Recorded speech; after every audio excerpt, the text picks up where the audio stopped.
Ooh, welcome man, welcome back to the channel, guys. Real quick, guys, I got this, here it is right here. I don't want to put his license plate on it, but he's from Texas.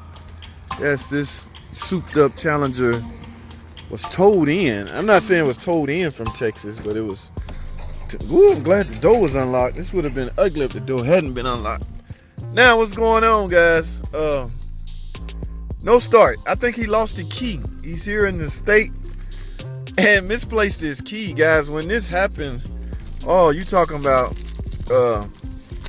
not good. Okay, first of all, you got to be lucky enough to find a dealership that's actually even open. Okay, and when I say dealership, I'm assuming well, that may be facts. That's the only place you can go to get a key program. Okay, this is not one of those physical keys, guys. This is one of those remote. In fact, let me take this out.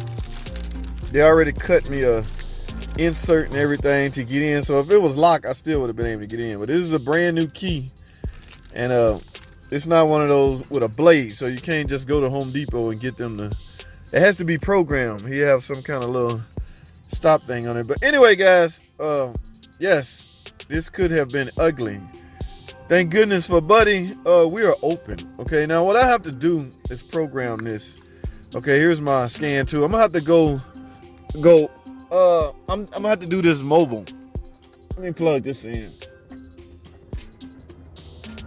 Okay, yes, I am out of the shop, which means I'm gonna have to use a scan tool that's where I will be. I'm gonna have to go Wi-Fi. All right, so now I won't be able to film this because I actually need my phone, but I'm gonna explain to you guys what's going on. Now, here's the unique thing about this setup, guys. Naturally, I have no power supply, right? So even if you push the button, nothing happens. So when you pull up your modules, let me see if I can pull this up. Modules will be dead on the bus. But the unique thing about this setup is the RFH module do not have to be, in fact, they want you to turn the key off to even program a key. That is a safety feature put in place, guys, for situations like this. See, I will have to enter the VIN. Okay, now with the VIN entered, that will pull up what kind of car this is. Keep in mind, I'm online. I'm actually connected to the servers. So with that VIN being entered, then you can tell what kind of car it is. So what will happen after that? Oh man, this could take a while, but I will do this for you guys' sake. All right, so let me take about 40 seconds to enter this VIN. Stay tuned. All right, guys, so I just entered the VIN. Now here's what my topology would look like. Like I said, I want you to concentrate on something. I want you to, well, you could try to memorize this, but it does no good. There's no way for me to turn the key to the on position, okay? You have to be in the on position for CAN-C bus to operate. So according to this topology, the PCM is dead, EPS is dead, ORC dead. All the red boxes indicate a dead module. Not dead from that standpoint, but not active right now. They're not active. And they will not become active until you give it power supply. All right. So, but what is active is everything in the blue. And as you can see from this picture, from this topology picture, the RFH is in the blue. Okay, again, guys, that is a safety feature put in place for situations like this. I still can access the key. I still can program a key in the event I can't turn the key on, give it power supply. I love the fact that they did that. So if you go into miscellaneous functions, you will see, there's your options right there. Erase and program key. Okay, now I'm gonna program this key here in a second, but let me explain something else to you. This is the key the package came in. Okay, normally they would print me out a key code, but guys, this is the key code right here. The parts guy decided to write it on the paper because we're in a hurry. Now, I want you to keep something in mind. This is a rolling skim code, meaning you have maybe, I don't know, some cars 24 hours, some cars is 8 hours. Some of the newer cars is a couple of hours, okay? That was put in place to avoid theft, to avoid illegal activities, I want to say. Okay, so that's why I'm really in a hurry to get down here and do this. I'm not sure when this skim code is going to cut off, but I have it, and it hasn't been an hour. So with that being said, I will proceed with programming this key.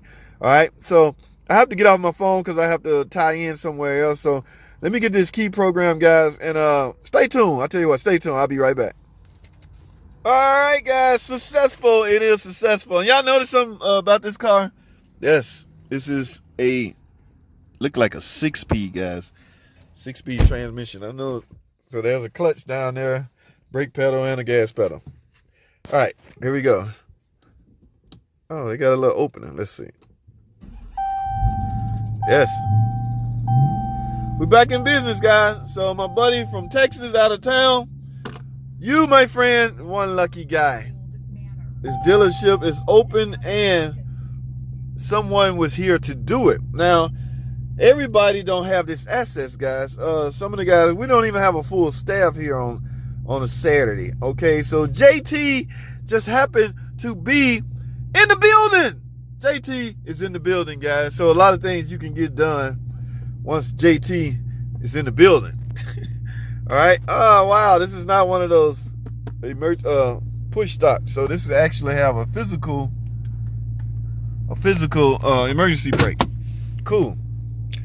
Today's cars are so electronically advanced, you don't know. You can't keep up with this stuff. First gear, guys.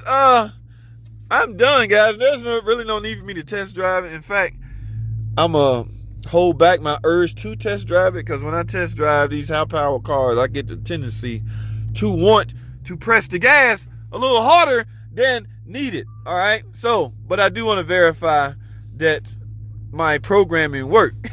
Now, some would say I'm already verified it's running, so it likely worked. But I do have to move it to put it in a decent parking spot, guys.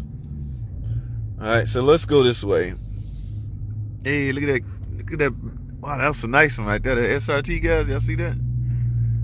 That is nice. I got another one. We're Dodge dealer, guys. So a lot of the Dodge products, come to this place to get repaired. And no, that doesn't mean just because you see a lot of them here, such as that, y'all see that Corvette? Wow. That's got used car stickers on it. They trying to sell that one. That was going on the used car lot. That is a beauty. I think when I was in the shop, in fact, guys, look at this video right here. I had a bad choice of words to say about this car. Okay, but I don't want to jeopardize it being sold. So, anybody looking for a nice, pretty yellow Corvette, we have one out here in the Atlanta area. There go Pacifica. Now, I don't know what's wrong with that Pacifica, but there go another. I don't want their license plates on it. But what I can tell you guys, is likely not from ticking noise. That's right, guys, because the Pacifica is equipped with a Generation 3 Pentastar engine. And they do not have the same problems as, the old Generation 1 and Generation 2 Pentastar. So you're safe. If you're still on the fence trying to decide should you get the new Chrysler Pacifica, not really new, they came out in 2017. Stop sitting on the fence, guys. There's no risk involved as far as engine ticking and things like that. In fact, come up here and purchase you one. Tell them JT sent you. I would likely get some kind of commission off of it, and I would appreciate that. So if you're in the market for a nice Pacifica Caravan, we got the hybrid models. We got all different versions of it now. And I think we have them on the showroom floor. In fact, I'm going to pay the showroom floor a visit here later, let y'all see what we working with. Never mind this part of the lot, guys. We're still on the renovation, so we are repairing this. But I just wanted to bring this key part to your attention, okay? You lose your key, I don't know. Try not to lose your key, number one. Number two, if it happens, it is what it is. You have to go through the necessary steps. I will alert this guy. I will alert my buddy that 2 sensors, my tire light on, right? Y'all see that? 2 of the tire pressure monitors are not picking up, okay, in the rear wheel. So I'm sure he know that. A lot of you guys get these cars and they automatically, mess with the factory stuff. They might not like the wheels, or they may not like a lot of things about it. So they would change it, and they have that discretion. This is their car. They can do whatever they want to do. Just got to be careful not to avoid your warranty. Okay. All right, guys, I'm done.